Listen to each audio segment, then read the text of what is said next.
2021 saacadda Afrikada Bari waa 6:00 aroornimo, Washingtonna waa 11:00 habeenimo. Idaacadda Saaka iyo Caalamka waxaa idinla socodsiinaya anigoo ah Falastiin Axmed Iimaan.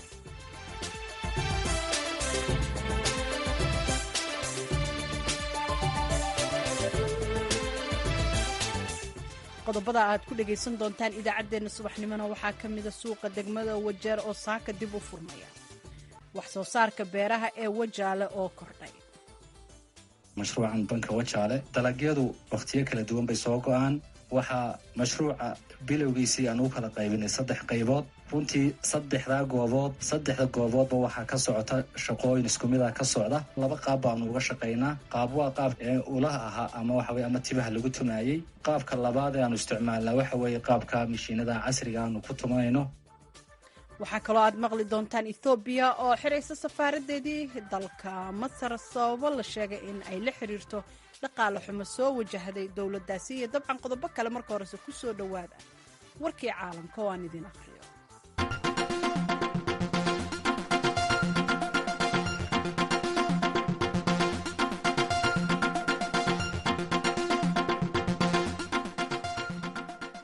kumanaan kun oo qof ayaa mudaharaad isugu soo baxay dalka Tunisia caasimadiisa Tunis. dadkan ayaa ka banaanbaxaya awood marorsashada madaxweyne Kais Saied, waxaana ay ugu yeereen inuu xilka ka dego. waana isku soo bixi bulsho ee ugu weynaa ee dadku ay ku muujiyaan caradooda ku aadan awood marorsiga madaxweynaha. Saied ayaa toddobaadkan dhinac iskaga riixay inta badan dastuurka dalkaasi ee sanadkii 2014 lagu heshiiyey, isagoo awoodda xukunkiisana markaasi gacantiisa ku soo koobay. waxa uu sheegay inuu doonayo ama uu muujiyey inuu wareegto ku maamulayay muddo 2 bil ah dalkaasi kadib markii uu xilka ka qaaday ra-iisul wasaarihii waddankaasi, islamarkaana uu hakiyey howlihii baarlamaanka isagoo awoodda madaxweynaha keliya waddanka ku maamulaya. dadka ayaa ku qaylinayay inay doonayaan in inqilaabka uu dhaco. dadka reer Tunisia ayaa isugu soo baxay fagaaraha Xabiib Burqiba oo ah halkii ay ka bilaabeen banaanbixii soo afjaray xukunkii dheeraa ee madaxweynihii hore ee dalkaasi Zayn al-Caabidiin bin Cali bishii Janaayo 14 sanadkii 2011. booliis fara badan ayaa la dhigay goobaha banaanbaxyadu ay ka dhacayeen, iyagoo markaasi xayndaab isku gadaamay. tirada kordhaysa ee dadka xanuunka coronavirus uu ku dhacayo dalkan Mareykanka ayaa ah mid ciriiri ka dhigaysa, isla markaana xadidaysa awooddii goobaha caafimaadka, gaar ahaan cisbitaalada gobolada qaar, sida ay sheegtay mid ka mid ah saraakiisha ugu sarreysa caafimaadka dalkan Mareykanka. Dr. Rochelle Walensky, agaasimaha hay'adda caafimaadka iyo ka hortagga xanuunada ee CDC, ayaa u sheegtay TV-ga CBS barnaamijkiisa Face the Nation in gobolada qaar cisbitaaladu ay ciriiri yihiin oo aysan bukaano kala qaabili karin. waxaa kale oo ay sheegtay in cisbitaalada qaar ay sariiruhu buuxaan, ayna taasi keenayso in ay ka walwalaan in dad badan oo xaalado caafimaad u imanaya cisbitaalada sida shilalka baabuurta iyo wadna xanuunka inaanay heli karin sariiro la seexiyo. waxa ay ka digtay in dadka aanan tallaalnayn ay 11 jeer dhimashada kaga badan yihiin dadka tallaalan. 3 bil ka hor Mareykanku waxa uu muuqday mid gacan adag ku haya la dagaalanka xanuunka coronavirus, islamarkaana xakameeyey, balse faracan cusub ee koronaha ee loo yaqaana Delta ayaa waxa uu ka dhigay mid xaaladda faraha ka bixinaya. 120,000 ilaa 160,000 oo qof ayaa xanuunka laga helayaa, halka dhimashaduna ay tahay maalintii 2,000 oo qof.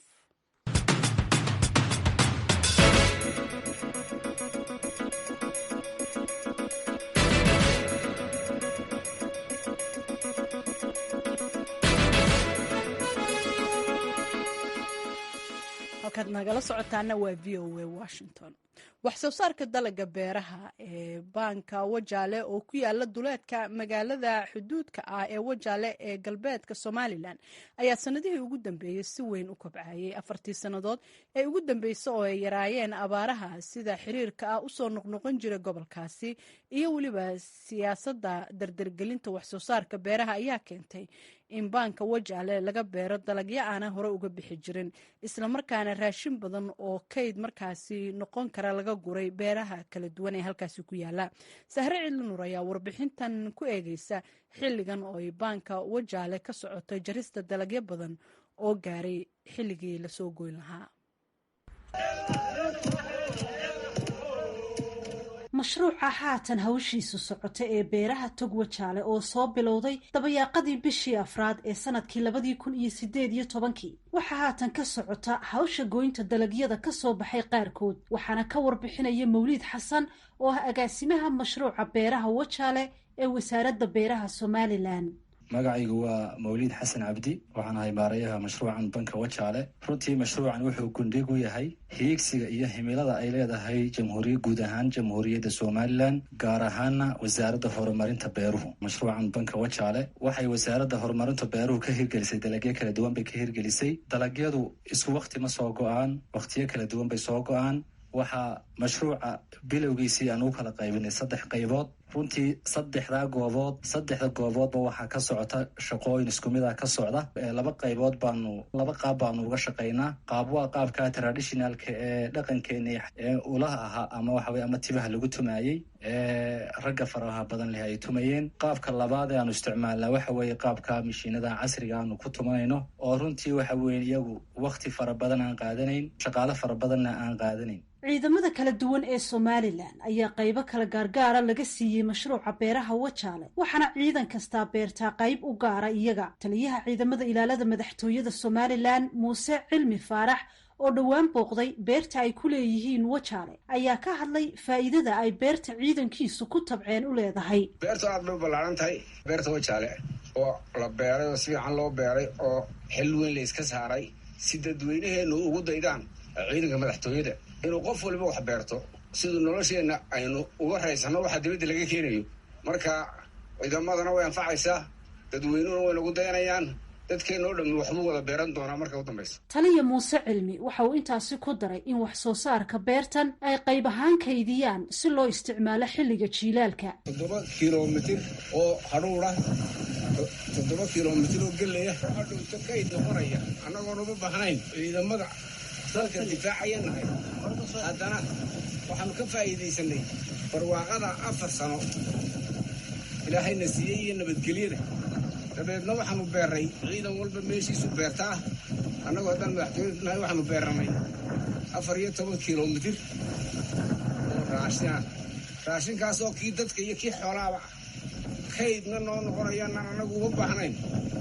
sidaa la yidhaaho la kaydinayo balka, geedaha, cawska, caleemaha kale, hadhuurhka intaba waa la kaydinayaa.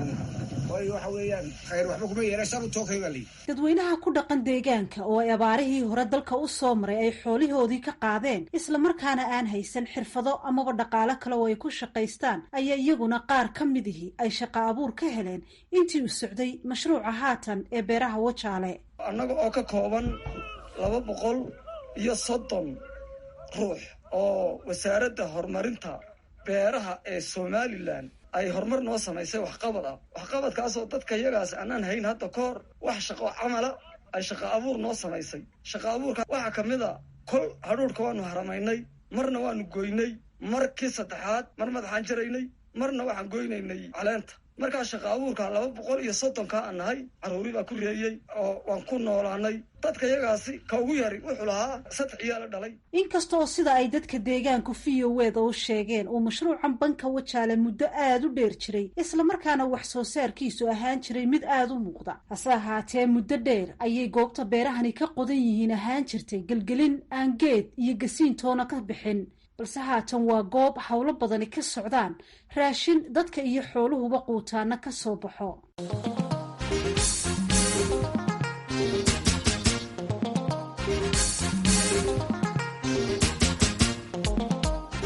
halkaad nagala socotaana waa VOA Washington. markana Wajeer waxaa maanta si rasmi ah u furmi doona suuqyada degmada Wajeer kadib markii ganacsatada Wajeer ay laamaha ammaanka isku qabteen badeecadaha ay iibiyaan, halka siyaasiyiinta gobolka iyo ganacsatada Wajeerna ay dalbanayaan in la furo xuduudda Soomaaliya iyo Kenya ay wadaagaan. warbixintan waxaa noo soo diray waryaheena Maxamed Faarax Shire. maanta waxaa si rasmi ah dib ugu furan doona suuqa waaweyn ee bartamaha magaalada Wajeer kadib markay heshiis ka gaareen ganacsatada iyo siyaasiyiinta iyo laamaha amniga habraaca suuqaasi looga shaqaysanayo. ganacsatadan ayaa markii hore waxay ka andacoonayeen tillaabooyin ay sheegeen in ciidamada booliiska ay handadaad iyo boob u geysteen hanti fara badan oo ay lahaayeen haatanna waxaa laga gaaray heshiis. Maxamed Cabdisalaam, Chairman Business Community Wajeer. 3 bilood lasoo dhaafay magaalada dhib baa ka jiray, shaqada baa naga xirneed, dhibaatooyin badan baa jiray, qayli badan jirtay. Maxamuud Rasiid khayr alhasiya Wajeer East MB waa noo imaaday, nimanka security-ga iyo annagii asaga waan fariisanay, heshiis ayaan gaarnay. Markii heshiiskii aan gaarin wax badan baa laga hadlay, laakiin dadweynaha waxaan u sheegayaa ganacsatada Wajeer inay hadda wax dhibaato ay jirin. Arrinta aan soo gabagabeynay, aan isfahan fiican la gaaray. Raggii ka xamaalanaya magaalada oo muruq maalatada ahayna waxaan u sheegayaa inaan nimanka security-ga ahay oo dowladda aan heshiis la gaarnay. Raggii muruq maalatada ahay oo istooraha alaabta ka qaaday oo dukaamada keenay waxay si nadiif waa inay u shaqaystaan, waa inay murugta iska dhaafaan. cabsi way dhamaatay, cabsi ma jirta, cabsi damba ma jirta. Askari aad ka cabsanay magaalada Wajeer dhexdeeda ma jirta. Saas ayaan ku heshiinay madaxda security-ga iyo annaga iyo MB-ga, sidaas ayaan ku heshiinay. Marka nin walba shaqadiisa ha furto, fikrad la'aan ha shaqaysta. Xildhibaanka bariga countiga Wajeer Mudane Rashiid Qaasim oo isaguna kulankaasi ahaa mid ka soo dhiraandhiriyey kulansiiyeen laamaha amniga iyo weliba ganacsatada ayaa waxa uu sheegay in haatan lasoo afmeeray qulqulatooyinkii iyo buuqii dhex yaalay ciidamada booliiska iyo weliba ganacsatada countiga Wajeer. Wuxuuna sheegay in markaan dhib kale oo ziyaado ah ay booliista iyo dadkii sharciga inay daafacaan dadweynaha noloshoodii iyo dhaqankoodii inay daafacaan laga rabay ayaa ku kacay inay dadweynaha ay handadaan wixii ka ganacsanayeen la gubo oo sharci gudub lagu gubo. marka waxaan leenahay dowladda inay dadkaasito sharci iyo tallaabo sharciga waafaqsan laga qaada. ninkii ganacsigii oo alaabtooda la gubin loo soo celiyo maaldhab ay dowladda ay ku subiso. hadda way ogolaadeen runtii dadkan aan maanta aan shirka aan la qaadanin in ay tallaabo xoogle ay ka qaadaan. Mudane Rashiid ayaa waxa uu sheegay in malaayiin lacaga dowladda dalkani Kenya uga khasaartay xuduudda dalka Soomaaliya iyo Kenya, taasoo uu sheegay xirnaanshaha xuduudda inay sabab u tahay.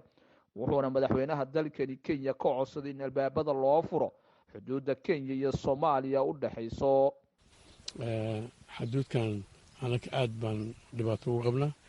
ganacsi fudud oo raashin ah oo fudud oo xagga beecaba ka fudud kenyaanka kale ama meelaha kale ayaa ka yimid.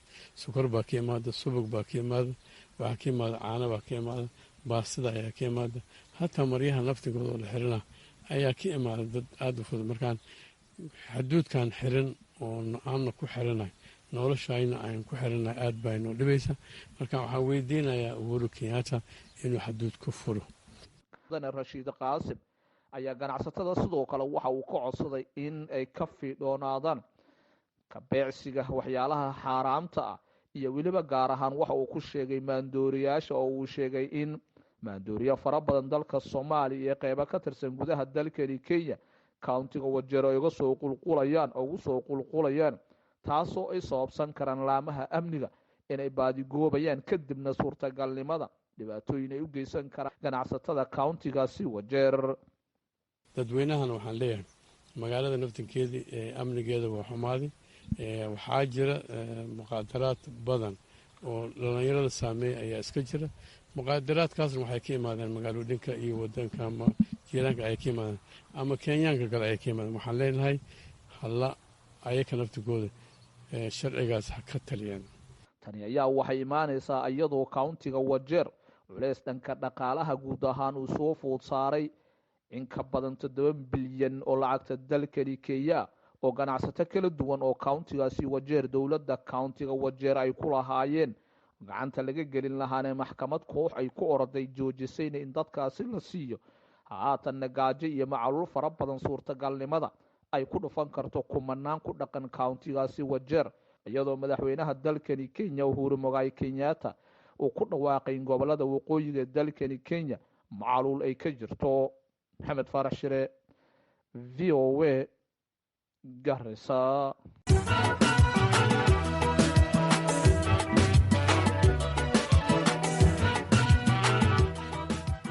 halkaad nagala socotaana waa VOA Washington. markana Ethiopia waxay xiraysaa safaaradeedii dalka Masar waxaana sabab looga dhigay dhaqaale xumo. hore ay Ethiopia u xirtay dhowr safaaradood oo ay caalamka ku lahayd.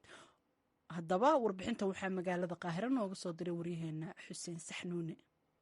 safaaradda dalka ethoobiya ee magaaladan qaahira ayaa ku dhawaaqday inay hakinayso shaqadeeda laga bilaabo bisha oktoobar ee soo socota sababo dhaqaalo darteeda.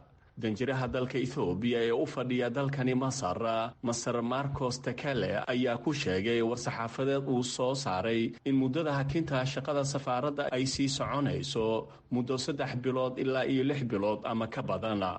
warka safiirka ethoobiya u fadhiya dalkani masar ayaa sidoo kale lagu sheegay in gebi ahaanba safaaradda ay xirnaanayso muddadaasi. uu sheegay inta laga helayo dhaqaale lagu furdaaminayo shaqada safaaradda. warbaahinta masar oo si weyn uga hadashay hakinta shaqada safaaradda ee dalka ethoobiya ee magaaladan qaahira ayaa ku macneeyey in ay noqon karto arrimo siyaasadeed oo aan la ogeyn ilaa iyo iminka.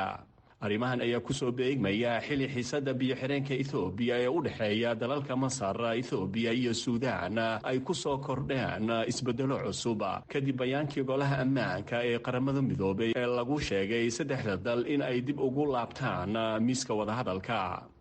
golaha amniga ayaa ku baaqay in 3 dowladood ay gaaraan heshiis adag oo dhammaystiran oo garwadeen uu ka yahay ururka midooda afrika.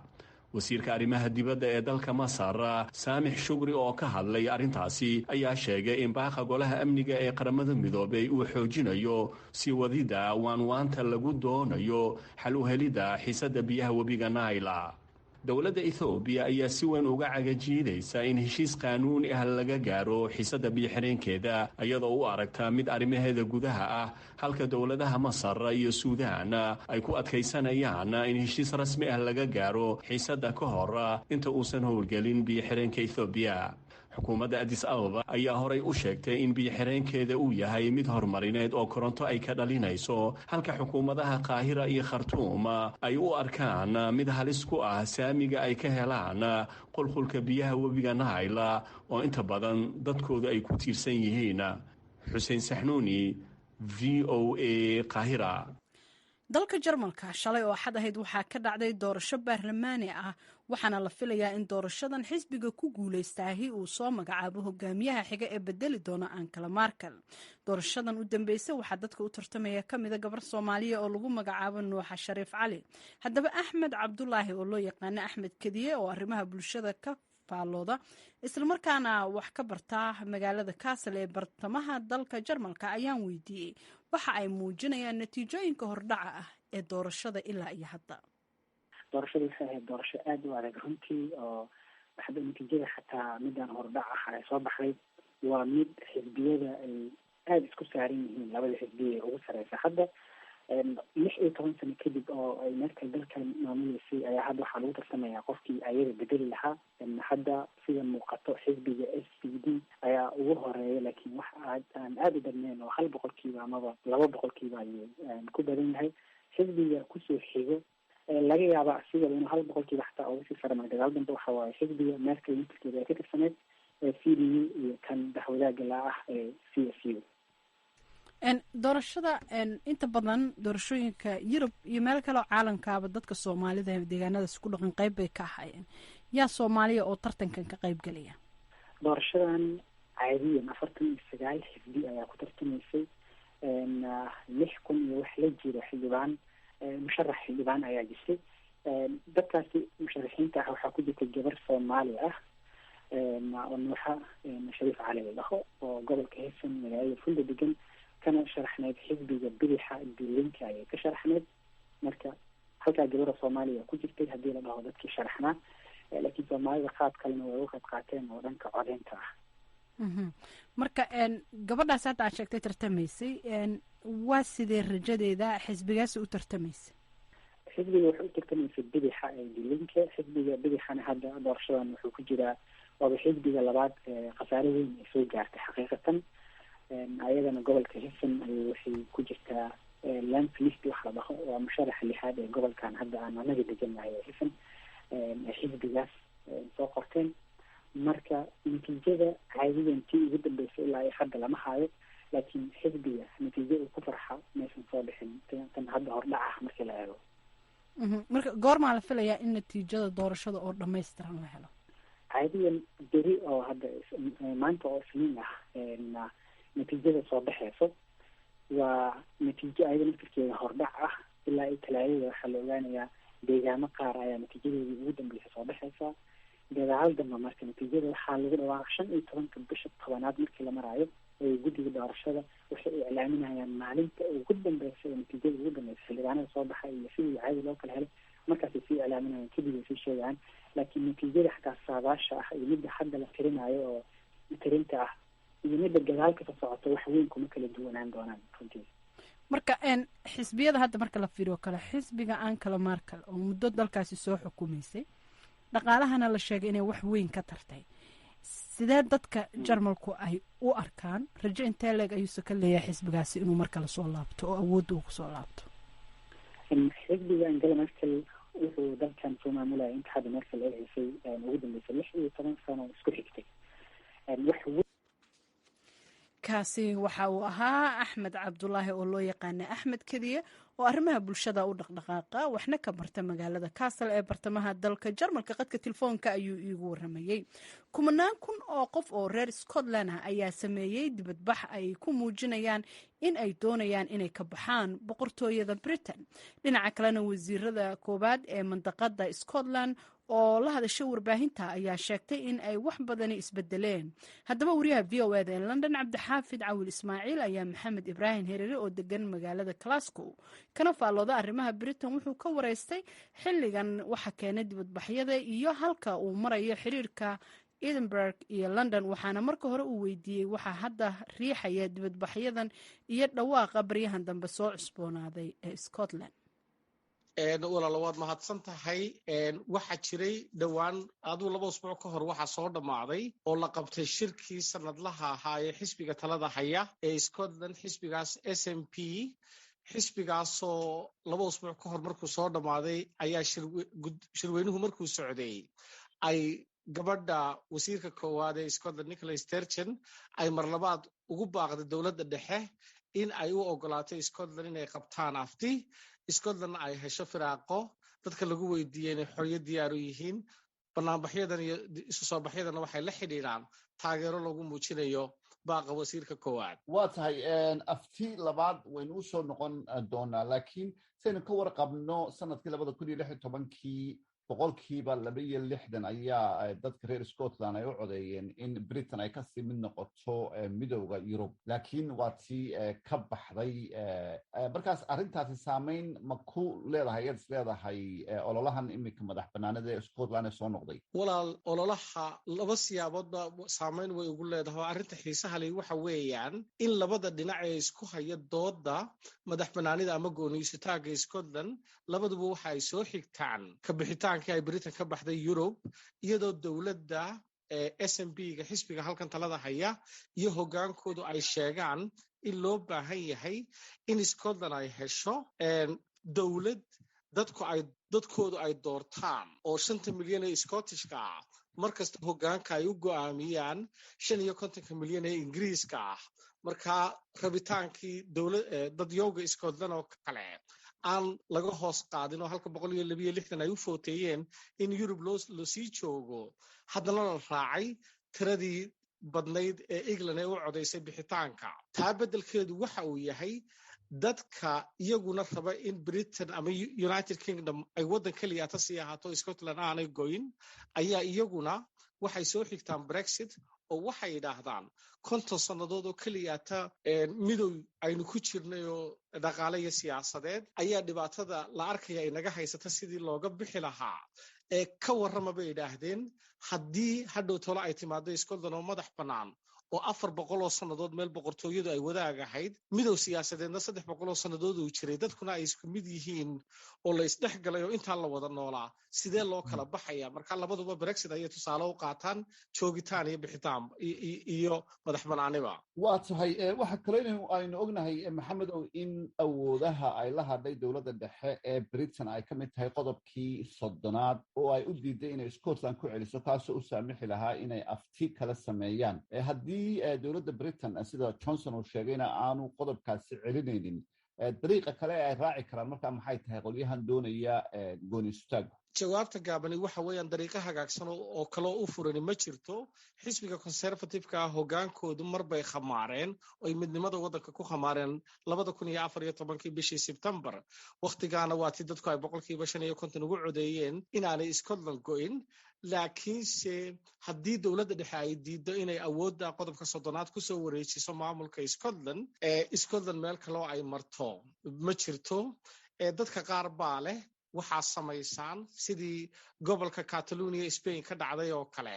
waxba dowladda dhexe awood ha weydiisanine Scotland iyo baarlamanka Edinburgh ku yaala isagu inuu isku dayo inuu sameeyo qorshe ama sharci baarlamanka Scotland la mariyo aftida lagaga dhigayo.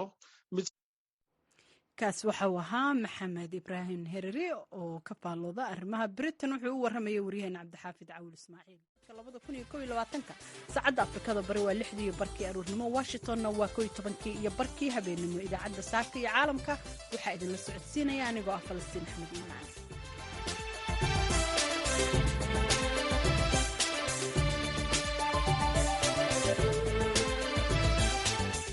qodobada aad ku dhagaysan doontaan idaacaddeenna subaxnimona waxaa ka mida suuqa degmada Wajeer oo saaka dib u furmaya, wax soo saarka beeraha ee Wajaale oo kordhay.